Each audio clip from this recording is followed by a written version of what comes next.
Election అప్డేట్స్ను అందరికంటే ముందుగానే తెలుసుకోవాలంటే ఈరోజే ఆర్టీవీ లైవ్ యాప్ని మీ మొబైల్లో డౌన్లోడ్ చేసుకోండి. బంగాళాఖాతంలో ఏర్పడిన వాయుగుండం ప్రభావంతో పూర్తిగా సాయంత్రానికి తుఫానుగా మారే అవకాశం ఉందని ఇప్పటికే వాతావరణ శాఖ అధికారులు అయితే చెప్తున్నారు. ఈ ప్రభావంతో పూర్తిగా రాష్ట్ర వ్యాప్తంగా విస్తారంగా వర్షాలు కూడా కురుస్తున్న పరిస్థితి. ప్రస్తుతం మనతో ఇదంతా మాట్లాడేందుకు వాతావరణ శాఖ అధికారి సునంద మేడం గారు ఉన్నారు. మేడం చెప్పండి, ఏ విధంగా చూడొచ్చు బంగాళాఖాతంలో ఏర్పడిన వాయుగుండ ప్రభావం ఎంతవరకు ఉంటుంది?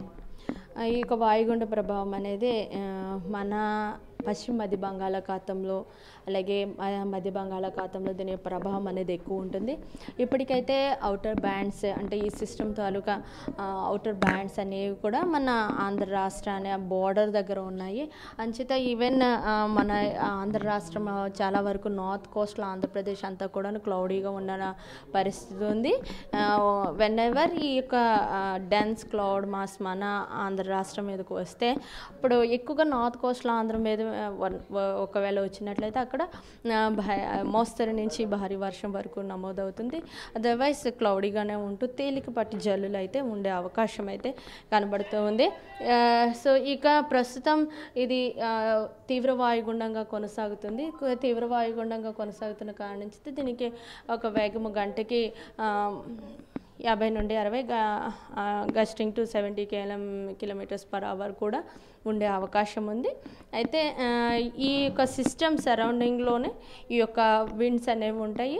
అయితే సిస్టమ్ గ్రాడ్యువల్గా తీవ్రత పెరుగుతూ ఉంది.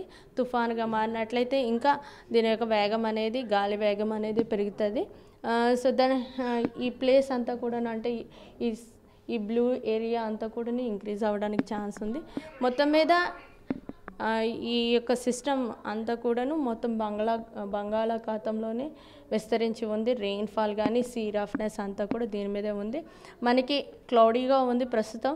ఈవెన్ ఒడిశాలో కొంత ప్రాంతం క్లౌడీగా ఉండే అవకాశం ఉంది. రానున్న గంటలు ఇది పైకి వెళ్ళే కొద్దీ కూడా ఆయా ప్రాంతాల మీద దీని ప్రభావం అనేది ఉంటుంది. మనకైతే కనుక తేలికపాటి వర్షాలు ఉంటాయి. వెనెవర్ క్లౌడ్ మాస్ కనుక వచ్చినట్లయితే మనకు కూడా మోస్తరు నుంచి భారీ వర్షం 1 లేదా 2 ప్రాంతాల్లో మాత్రమే ఉంటుంది. పశ్చిమ బెంగాల్ బంగ్లాదేశ్ మధ్య కేంద్రీకృతమైందని చెప్తున్నారు. ఏ విధంగా ఎంత స్పీడ్లో ఉంది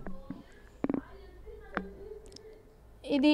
అంటే ప్రస్తుతం తీవ్ర వాయుగుండంగా ఉంది. రానున్న గంటల్లో తుఫానుగా మారే అవకాశం ఉంది. తుఫానుగా మారి ఉత్తర దిశగా కదులుతుంది. ఉత్తర దిశగా కదులుతూ ఉత్తర బంగాళాఖాతంలో కేంద్రీకృతం అవుతుంది.